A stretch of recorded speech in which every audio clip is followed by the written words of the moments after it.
Hello guys, I'm back again and I'm here for another video this month.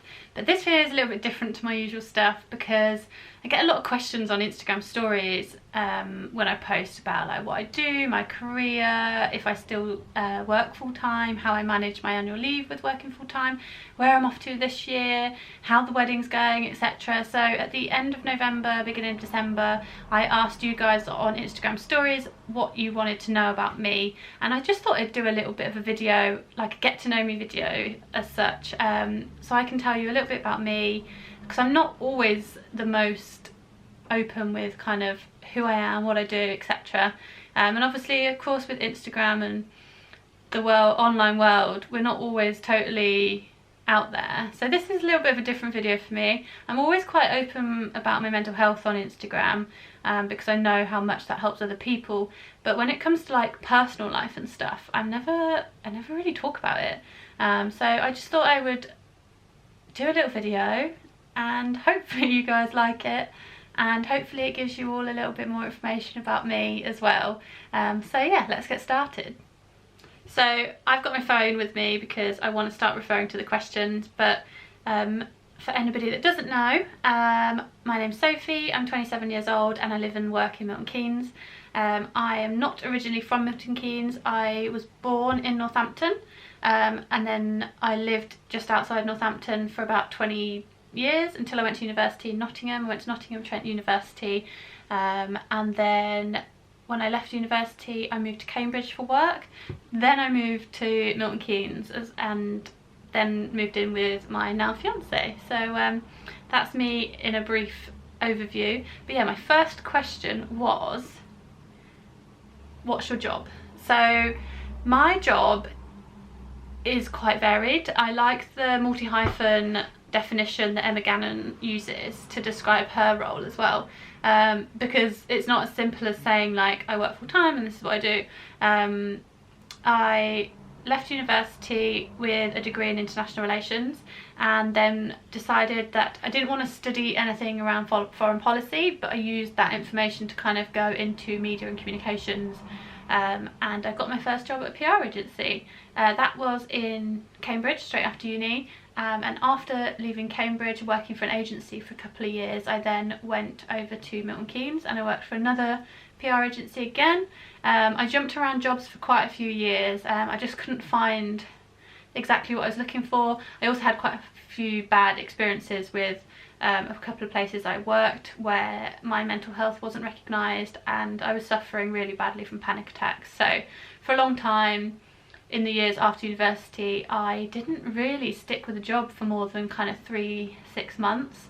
I found it really hard to settle and just didn't feel comfortable in many places. Although I did work in some amazing places, specifically Popcorn PR, who I adore. Unfortunately, I was going through a lot of stuff mentally in that period of time, so I only ended up working with them for 3 months in the end.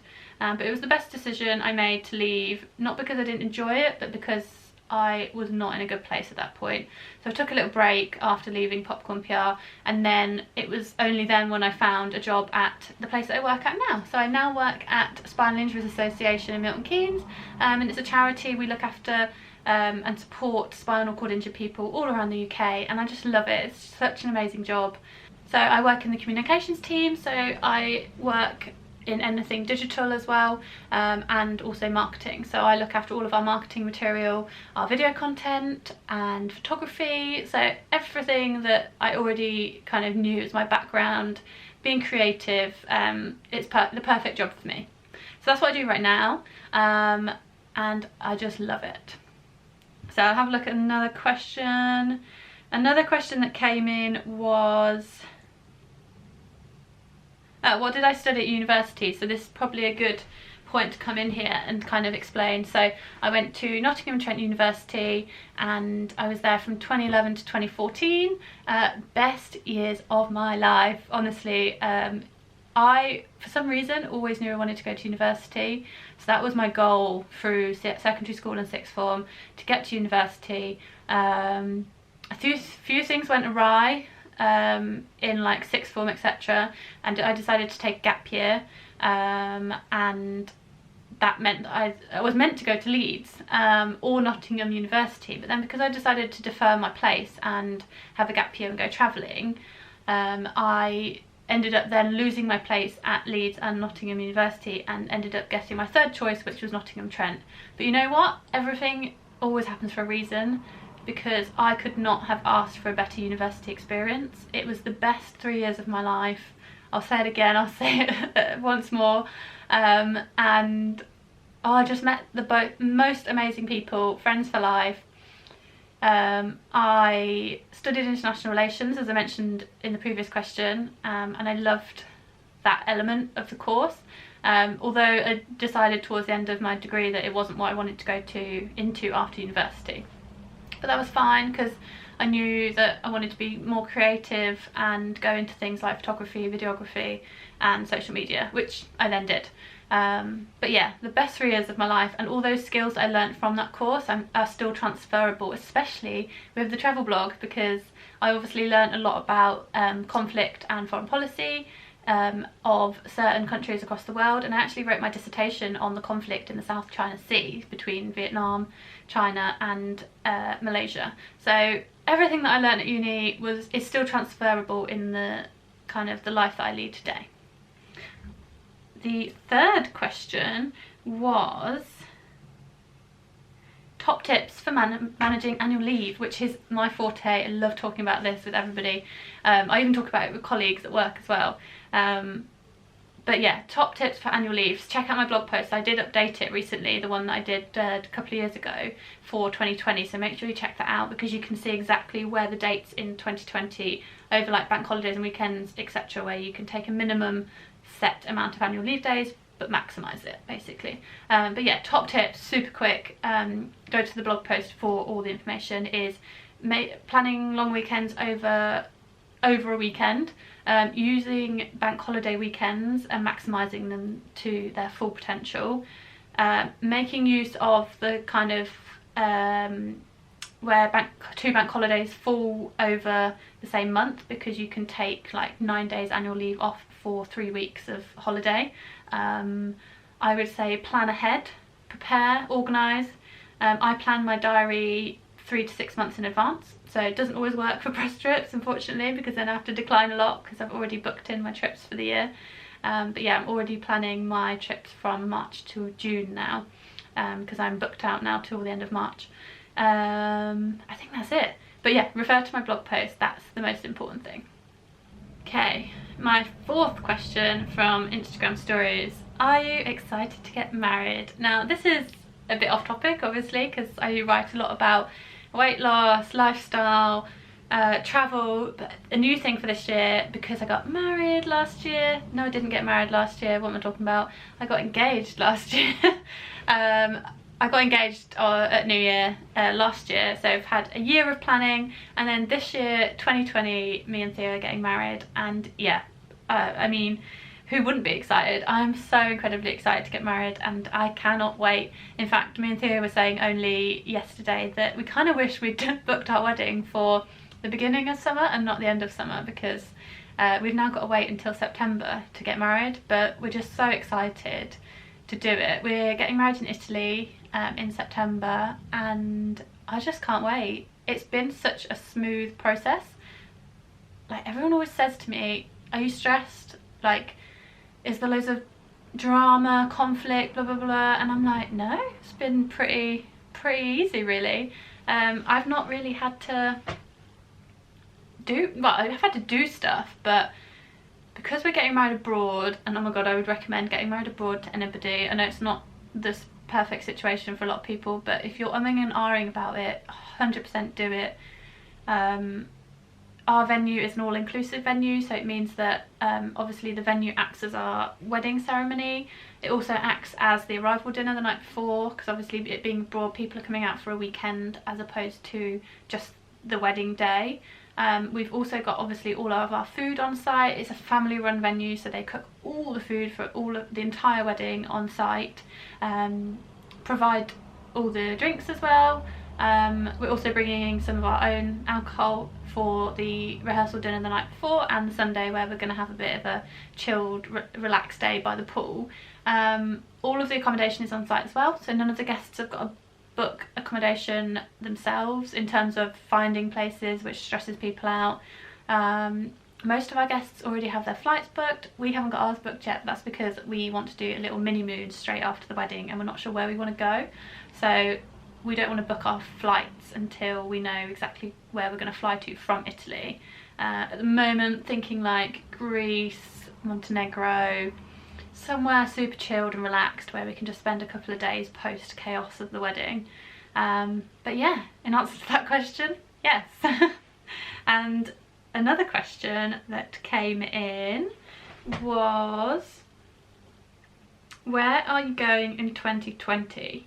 So as I just mentioned, I've already started planning my year, because obviously it being a big year with the wedding, I've also got to factor in kind of 2 weeks off for the wedding and my hen do. Theo's got his stag do, and then we've also decided to move house this year, so it's a big year basically. But yeah, as I always do, I plan ahead, so it means that I've already booked off my time for all of those different elements, and then I work out what my annual leave remaining balance is, and then I spread that over the course of my annual leave, which is April to March financial calendar. And yeah, so March, no, what am I doing this year? January, which is now, I've had a month at home. I'm just kind of getting back into the swing of the year.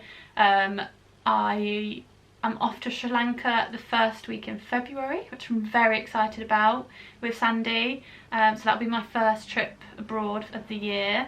I've then got Scotland, a little weekend break in Scotland in February, half term, as it's our little one's birthday. So we're going to take her up to Scotland, go hiking, also meet up with some friends of ours who live up in Scotland, and just have a bit of a relaxing time. We're staying in a lovely place just south of Inverness called Eagle Brae, and we cannot wait. March, I then have a few outstanding, not sure if I'm going yet, trips. Hopefully going to Canada. I'm dying to go to Canada because I've wanted to go for so long. Then potentially a little ski trip as well to Switzerland potentially, and then April I'm looking at potentially another ski trip to Austria with a couple of friends. And then May, it's my hen do. So because of the fact we're getting married abroad, we decided to do our hen do and stag do's in May, a couple of months before the wedding, to space it out a little bit. So yeah, that's not planned yet, but we're staying in the UK. I think we're just going to hire a house and have a good time basically. My maid of honour Katie is planning most of it, but I have been involved as well. I cannot hand over complete control, because what I do for a living is organise and plan and control, and letting go is not in my nature. So I'm going to be involved in the hen do process. And then June's pretty empty at the moment, obviously. Then July, August onwards we're going to be prepping for the wedding. So yeah, I'm leaving that kind of space open for now, and then obviously towards the end of the year potentially a proper honeymoon, which is also undecided, but potentially safari in Africa, or I head over to New Zealand again, because it's just my favourite place in the world. Okay, and then the next question is, well, two of them actually about running a blog, so I might answer them both together. The first one was, what made you start a blog? And the second one was top tips for starting a blog. So they're basically the same thing. So I started my blog, God, like 9 years ago now. It was back in when I was at uni. I only started it, like I didn't tell anyone I was running it. It was more just a hobby. Well, it was a hobby, and I started it just to start documenting my travels, because throughout university, well, before university and throughout university, and then after university, I went backpacking. So I went backpacking 3 times over the space of about 4 years, to Southeast Asia, Australia, New Zealand, etc. And it was just a way of documenting my travels. I just started writing like 200-word blog posts in like a journal style, and just documenting what I was getting up to. And I only really told my best friends and my mum and dad that I had the blog, so at that point it was just them reading it. Then over time obviously it grew, and I started focusing more on SEO and optimization and improving my photography. Sorry, I don't know what happened there. My camera decided to cut off halfway through. But yeah, I started looking at my blog in a different way, and that's ultimately what made me grow it as a business instead of it just being a hobby. I then started writing more and more. Fast forward to 2015, 5 years on, I left university, had started going through some stuff regarding my mental health, and that's when I kind of focused more on the blog. So it was my way of kind of putting purpose into something that was just mine and no one else's, and no one could take that away from me.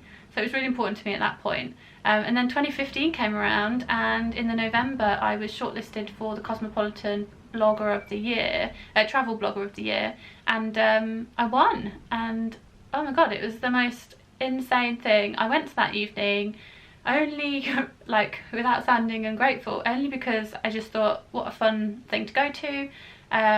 There'll be some Prosecco presumably, and I'll have a good time. And I met some really nice people that evening, and was kind of there just to kind of have a nice evening and see who won my category. There was about 10 of us in the category, so I was never in my wildest dreams thinking that I would win this thing. And it just catapulted me and my blog further than I ever thought it would. So that kind of kick-started the blog is in what you see it today, and yeah, just an amazing experience ever since. The rest, as you say, is history. And over the last 4 years since winning that award, I've started to see it as a blog, as a business, and I now make money from it. And that, I think, brings me on to my next question, which came in this morning when I asked again just for some questions, and it was, are you still working full-time? And I think that's because people have noticed recently on Instagram stories that I am kind of at home a lot more, like I am today on a Friday.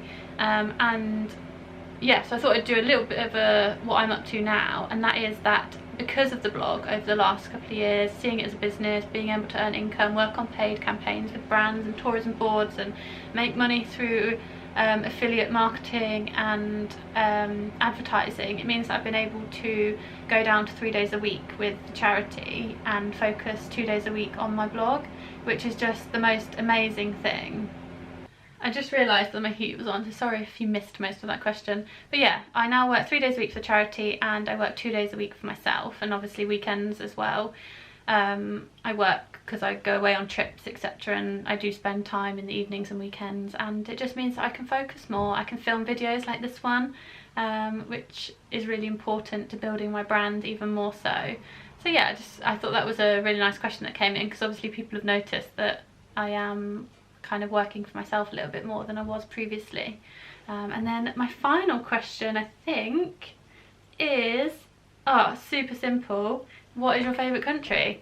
And my favourite country it has to be New Zealand, because it is the most insane country in the world.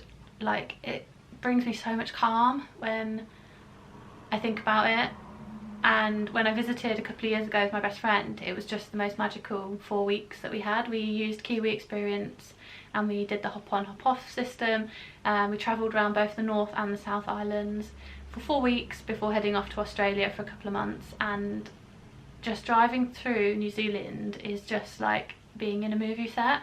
The hills, the mountains, the snow, the lakes, oh my god, it's just beautiful. So yeah, that is my favourite country in the world. And yeah, that's all my questions. If you have any questions which I didn't answer just now, and you're like so eager to find out, please just drop them in the comments below and I will reply to them. If you love all the content that I'm putting up at the moment, please do hit subscribe and give this video a thumbs up if you like the Q&A style. I'm happy to do a couple more of these as well if there's more stuff that you guys want to know about what I do, the blog, work, and yeah. So yeah, thank you very much for listening. If you've stayed till this point, Well done, because I've just realised, I've just looked at the time on the top and we're on about 20 minutes already. So yeah, thank you for sticking around, thank you for supporting me, and I hope you have a lovely week. Let me know in the comments actually what your favourite country is as well.